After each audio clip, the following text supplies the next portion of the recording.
আপনার স্ত্রী আপনার সাথে সংসার করার জন্য ভয়ানক একটা শর্ত দিয়েছে।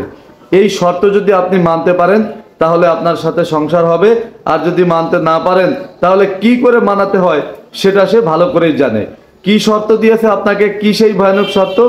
যে আপনার যে আদরের ছোট ছোট ভাই বোনগুলো আছে, যারা এখনো নাবালক, যারা এখনো কোনো কিছু করতে পারে না, আপনার উপর নির্ভরশীল, তাদেরকে ছেড়ে দিতে হবে।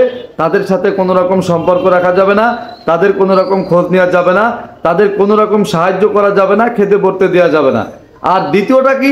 দ্বিতীয়টা হলো আপনার যে অসুস্থ বা বৃদ্ধ বাবা মা আছে, এদেরকে চিরকালের মতো ছেড়ে চলে আসতে হবে।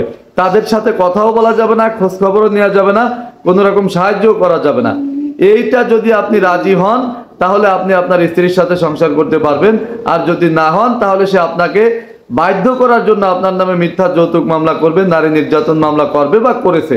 এখন আপনি ভয়ে একেবারে জবুথুবু হয়ে আছেন। আমি আপনাকে বলবো, এই সমস্ত মেয়েদের সাথে সংসার করার থেকে জেলখানায় থাকা আপনার জন্য ভালো। আপনি যত দ্রুত সম্ভব এই মহিলাকে আপনি ডিভোর্স দিয়ে দেবেন, এটা হচ্ছে আমার ব্যক্তিগত মতামত। আর দ্বিতীয় কথা হলো যে আপনার কিন্তু মনে রাখবেন, মামলা হওয়া মানে কিন্তু এমন না যে আপনি জেলখানায় গেলেই আপনাকে ফাঁসি দিয়ে দেবে বা আপনাকে কিয়ামত পর্যন্ত জেলখানায় রেখে দেবে। আপনি জামিন নিয়ে বের হয়ে চলে আসবেন, নিজেকে নির্দোষ প্রমাণ করবেন, মামলায় কিচ্ছু হবে না।